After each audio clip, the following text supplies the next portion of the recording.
So, hopefully you guys can't tell too much of a difference yet, but I wanted to do this stream at 6.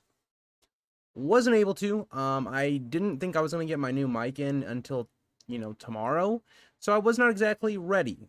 So I tried to hurry up, put that on.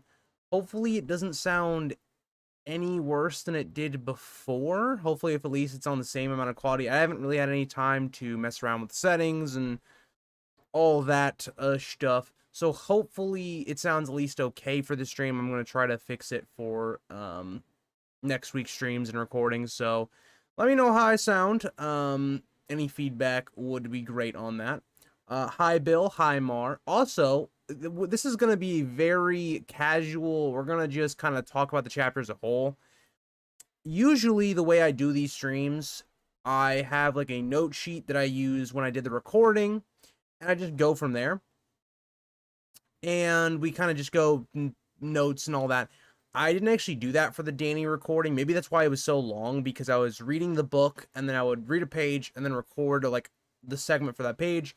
So we're just going to freeball it, kind of just do a mini summarization about what Dany 1 is about and kind of the major themes of the chapter. What is George R. Martin trying to show us in the first chapter, besides just character building, introducing us into the Daenerys story.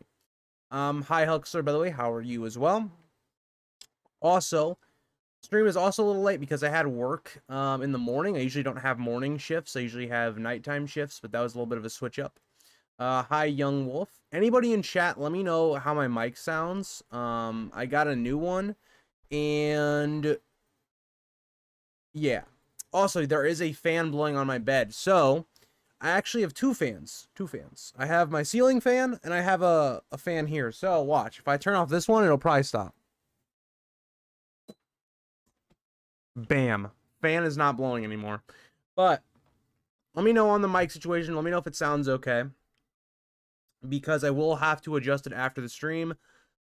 I literally put it together, and also now my mic stand also has broken. So I'm at a real weird angle, which is why my camera is also a little lower than usual. I actually am sick. I can hear it when I talk. But yeah. Thank you guys for the feedback. Also, hi Gregor, how are you? Happy holidays to you. I actually learned from my ancestry. I got it. I haven't yet to show you guys yet. I want to show you guys.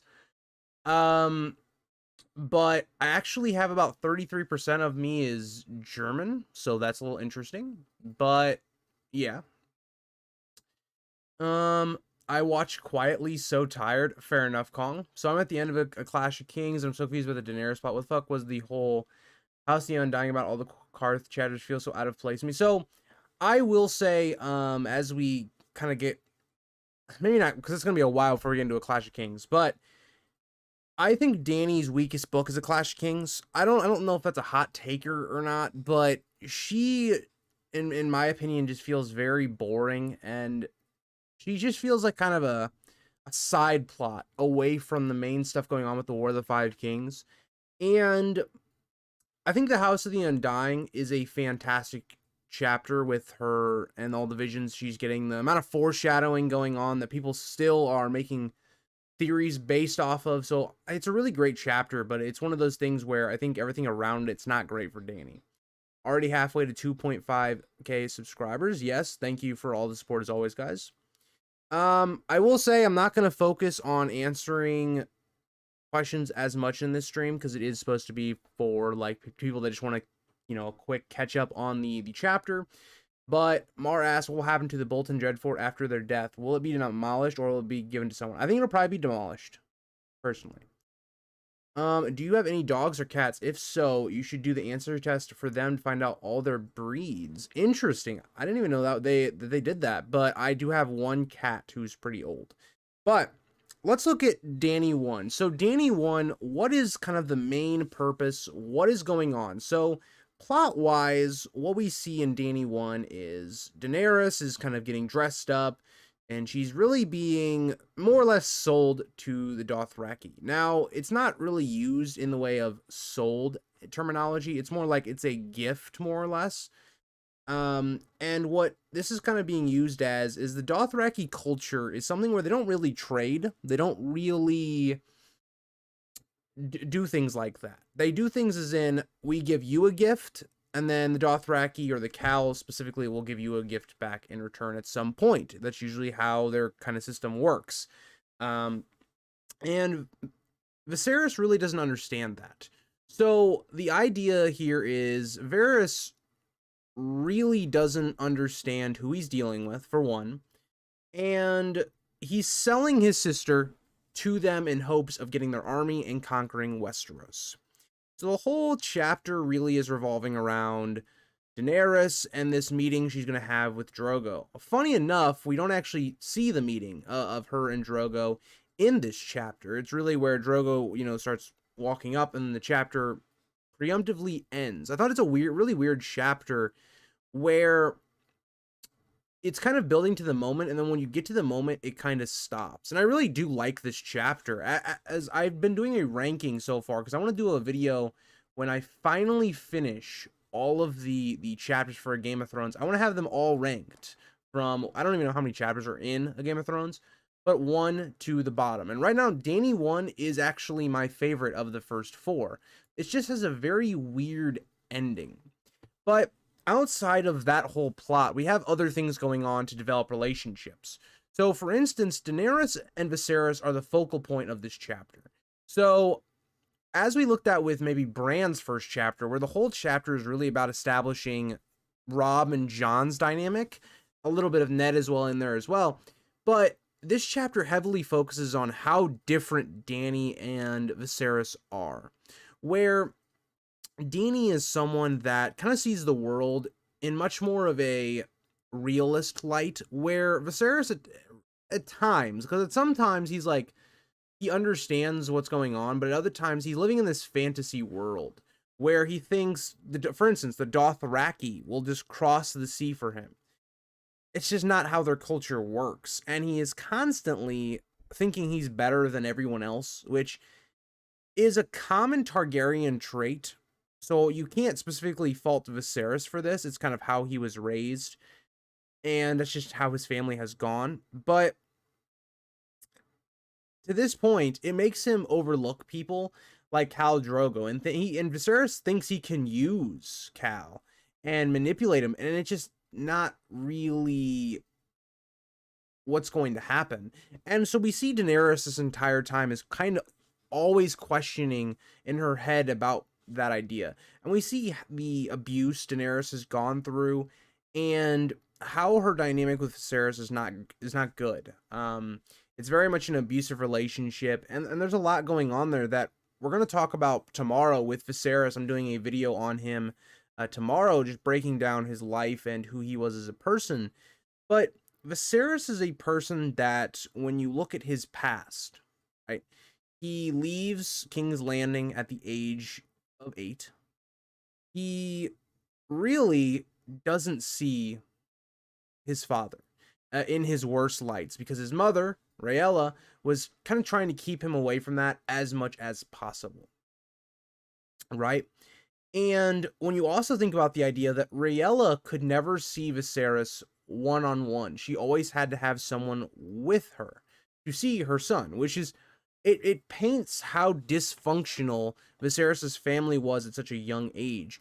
But when you think about all the things that are being instilled into Viserys, right? If we even look at the idea that Viserys was to be the heir after Rhaegar dies. It wasn't supposed to go to Aegon. That wasn't who was named the heir after. It was actually Viserys. So the idea here is that Viserys, when Rhaegar dies, is now supposed to be the person that is king.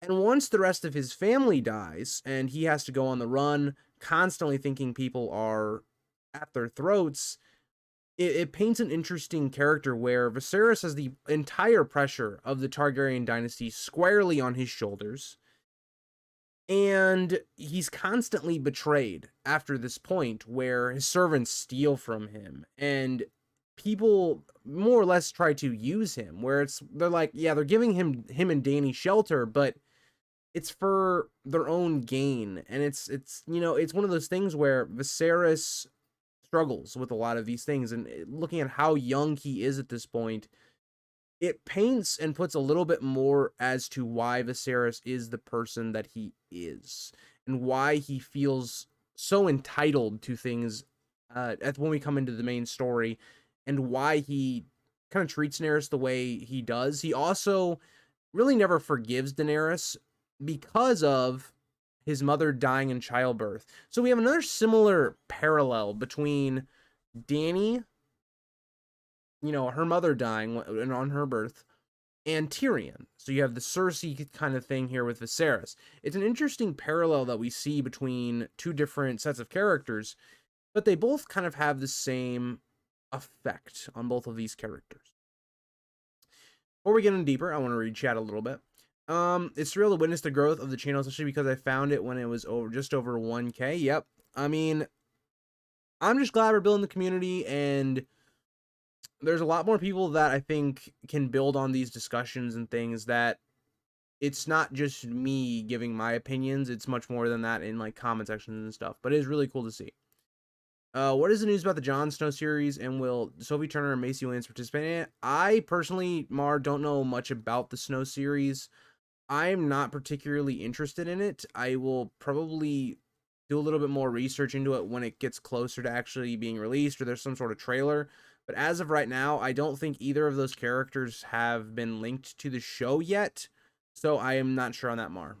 But continuing on with other parts of this chapter, it's showing how different Dany is from the Dany we know later on in the series. Dany at this point is afraid to speak up to her brother.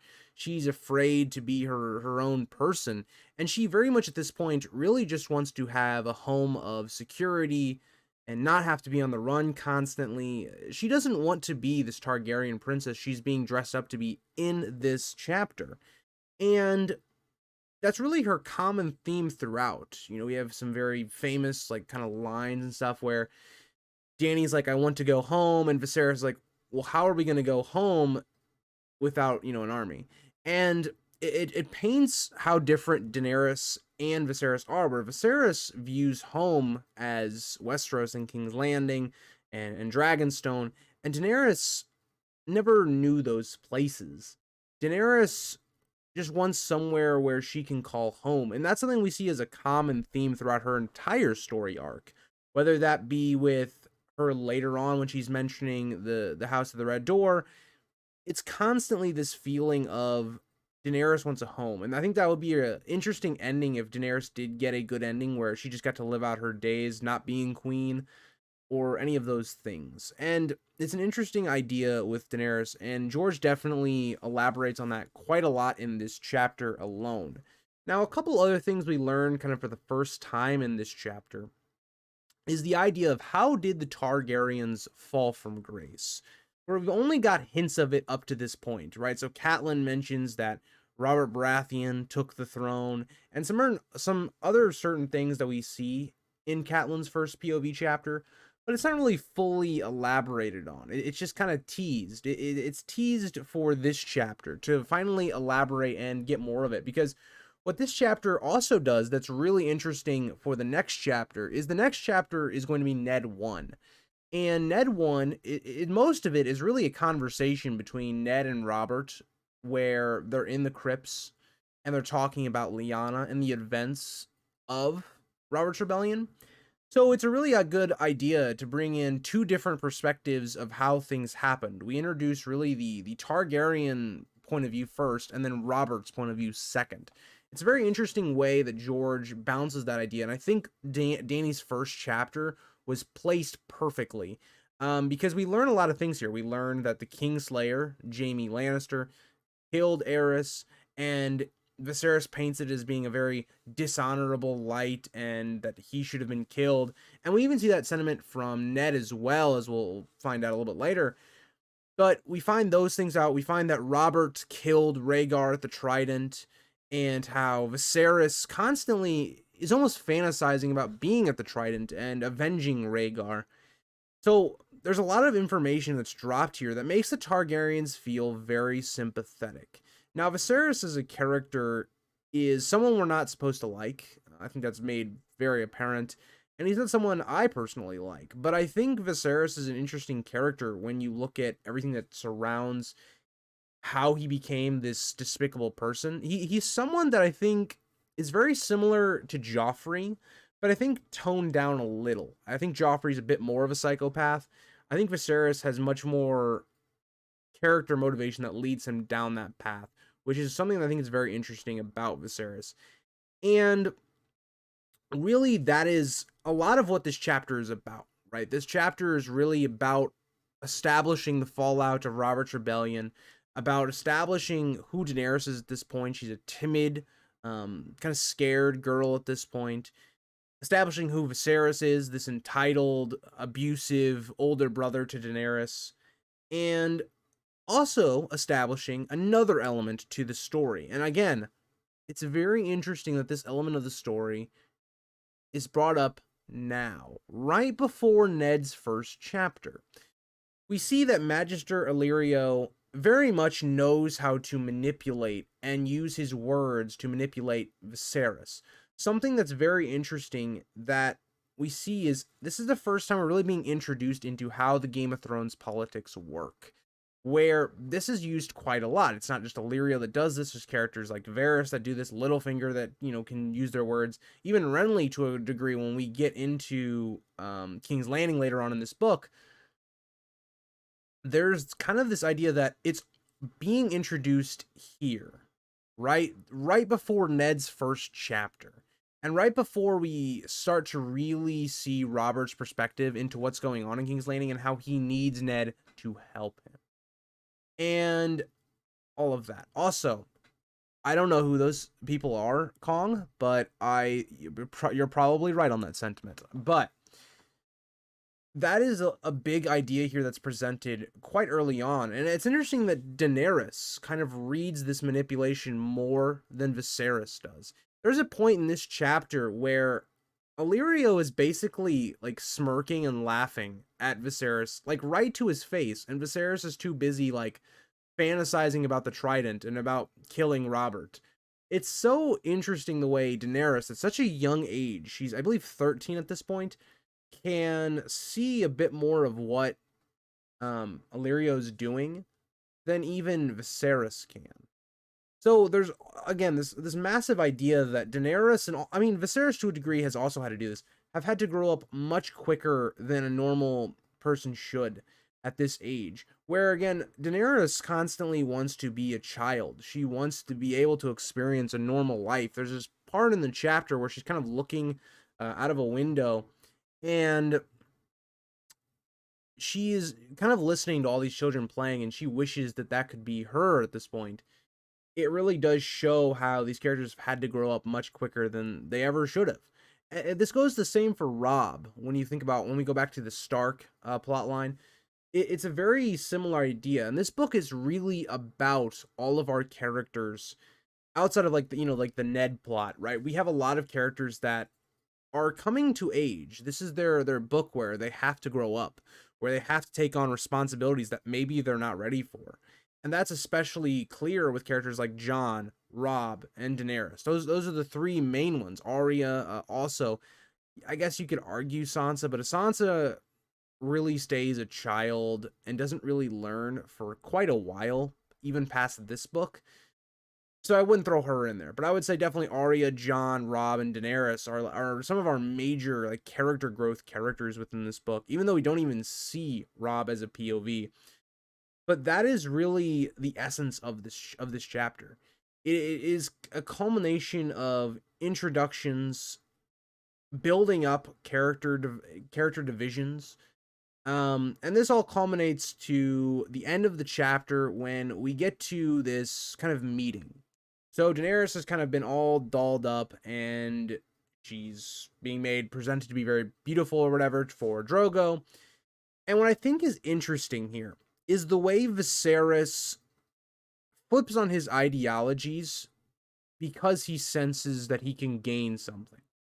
Viserys is a character that believes in the Targaryen tradition of we should marry into each other and we should keep the bloodline pure. This is also even more important back in the day when there were dragons, because there was this idea, right, that if you're a Targaryen, you're a dragon rider, you do not want to give that ability to everyone else. So, for instance, Rhaenyra, right, in House of the Dragon, or during the Dance of the Dragons, you really wouldn't want her to actually marry into the Lannisters, because then Rhaenyra's blood would now allow any Lannister offspring that came out of that to then be able to have if they were able to get a dragon egg, they would have the blood of the dragon. So that's kind of what the dragon seed plot is, as well, when we look at the House of the Dragon stuff, Dance of the Dragon stuff. So it's an interesting idea, but Viserys goes along with it anyway. And it's even more interesting when you think about how Viserys views the Dothraki. Viserys views the Dothraki as being under him, as being savages, barbarians, and doesn't really respect their culture at all. So the fact that he's willing to he's willing to get rid of his sister for this army is a very interesting idea, that people in this world, when push comes to shove, will kind of get rid of their ideologies for political gain or power. And Viserys obviously understands this, right? He understands that he's very spiteful that he has to give up Daenerys. We find out later on with Illyrio that he had to have guards posted outside of Daenerys's like room, so Viserys didn't try to take her maidenhead and ruin like the whole marriage. And Viserys, obviously, when Daenerys comes in, it's one of those like really cheesy scenes in like a sitcom or something, where the girl comes out, she's in a really nice dress or something, and the guy is just like he's in shock for a second, and then goes, oh, and then he's like, you don't look that great or whatever, and stuff like that. That's what Viserys kind of looks like at this point. He's like got his mouth on the floor, and then he also is just like, yeah, no, you're just kind of skinny, your breasts are small. Like, it's Viserys being very like childish in the way that he is losing his toy, because he was supposed to marry Daenerys, right? And that doesn't end up happening because of this marriage. And we see that happen a lot with Viserys. And Viserys even comes to this breaking point where he's so desperate. He's so in a thirst for returning to Westeros and gaining this power, finally this recognition, not being named this beggar king, that he basically tells Daenerys, when she kind of starts having, a panic, right? And Viserys is basically like, yeah, I would do anything basically to get this army. I would let his entire Khalasar have you, basically. And I think Viserys really means that. I don't even think that's like just an empty threat like we see certain other characters do in this story. I genuinely think he would do that. Like, it really shows the desperation in Viserys at this point, and that's really what this chapter is about. So we end out this chapter with Drogo coming over to Daenerys. They're kind of being walked, I guess. Well, she kind of has this little breakdown, and Viserys basically threatens her and, says you don't want to wake the dragon and all these things, and she's forced to turn around, smile, and like basically stand up straight. And Drogo is walking towards her. That's how it ends. Now, something else I want to note in this chapter that I think is very interesting is how impressive Khal Drogo really is. In a Game of Thrones, I think they did this really well, especially because Emilia Clarke is kind of a shorter woman, and Khal Drogo, or Jason Momoa, is actually fairly tall. So their height difference is actually insane when you look at the two, like, on screen. That's kind of how Daenerys feels in this chapter. Drogo is basically a foot taller than anyone else in the room. And that's interesting when you think about the people that are at this little dinner thing. You have Blood Riders. You have, Jorah Mormont's there. He's a knight, taller than him by a head. Like, it's an interesting idea of how impressive Drogo really is. He hasn't lost a battle. He's a very intense dude. Like, he's so physically impressive that Daenerys is more afraid of Drogo without even speaking to him than she ever has been of Viserys. And Viserys has been physically abusing her, verbally abusing her. It really shows how impressive Drogo is, and that's something we'll note as we go further on into the story. But that is interesting to note that I think the show really got Khal Drogo right, like on how he is supposed to look, how he's supposed to feel. I think that element of it they got right. As Kong says, then the chapter ends with Chris Hansen bursting in the room and telling Drogo to have a seat. yes, because Drogo, I think, is described by Daenerys in this chapter as not being much older than 30, or maybe isn't older than 30, which is crazy because Dany's 13. Again, Dany is 13. Another interesting idea that we hear here is like, there's this idea that Viserys even questions, would Drogo take her? She's very young. She doesn't really look like the Dothraki. She's not someone that typically would be married to a Khal. And Illyrio's response is this is literally how the world of Westeros treats women. She's been blooded. All right, she can reproduce. She can marry. She's good to go. Like, she's 13. I want you guys in chat, right? Or in the stream, or even maybe rewatching this. What were you doing at 13?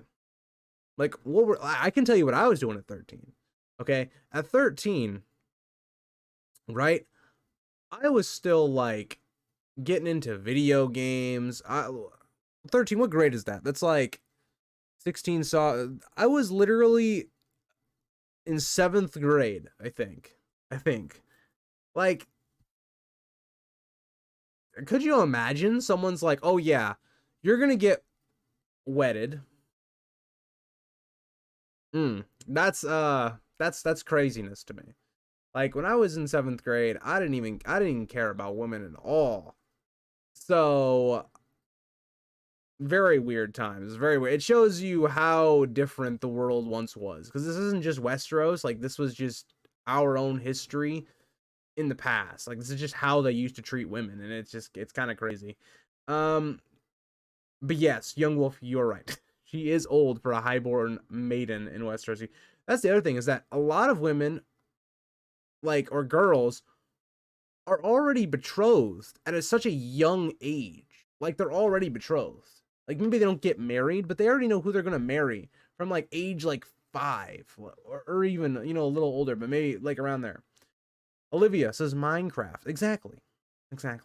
We're playing Minecraft. Ain't nobody like, oh yeah, I'm gonna marry this dude that's 30. Like, what? No. There's other things here that I also want to note when we look at future plot lines. Right? Young Griff, where is he in all of this? Because it's very interesting the way Dany and Viserys are treated next to how young Griff is treated. Think about it like this. Young Griff is given a good mentor in Jon Con. To give him a level-headed, shoulders and all that stuff. Is given teachers and all these things to make him succeed in life. If Illyrio is really worried about a Targaryen, resurgence, why didn't Illyrio go and help Viserys at a young age, give him all the tools to succeed like he does young Griff? It's an interesting idea, because even Illyrio doesn't really treat Daenerys that well either. Illyrio treats her just as this pawn to move, which is how women are normally treated. Just look at it with Sansa. Sansa and Daenerys at this point of the story, when we look at Sansa later on, very similar.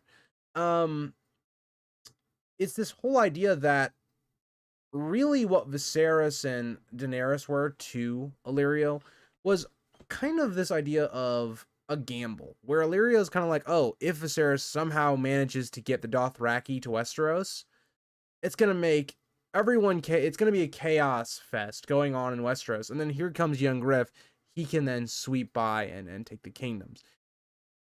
That's how I interpret it, the way I look at what's going on here in the story at this point. as Peter says, Illyrio set it all up for failure. And I kind of agree. I can't sit here and believe that Illyrio really thinks that Viserys giving away Daenerys to Drogo is going to somehow give Viserys an army, let alone them crossing the sea, which the Dothraki don't do. It's an interesting idea where I think Illyrio just saw an opportunity of just, hey, we can get rid of Viserys, and maybe this pays off in the future, maybe it doesn't. Oh well. That's how I look at it. And it really does a lot for me when you look at the whole Blackfire conspiracy on young Griff, on the way that both of the two are treated. Because if young Griff is a Targaryen, why is he treating this Targaryen much differently than these other two Targaryens? That wouldn't have any controversy around them, right? Because Aegon just coming out of nowhere, right? And Aegon, I mean Rhaegar's and Elya's child, coming out of nowhere is going to spark controversy. Viserys doesn't really spark any controversy. People know he's alive and all these things. So, I don't know. Read the books during lockdown. The German translation is a disaster. Oh boy, I don't even want to try and pronounce that. Got in House the Dragon original too much.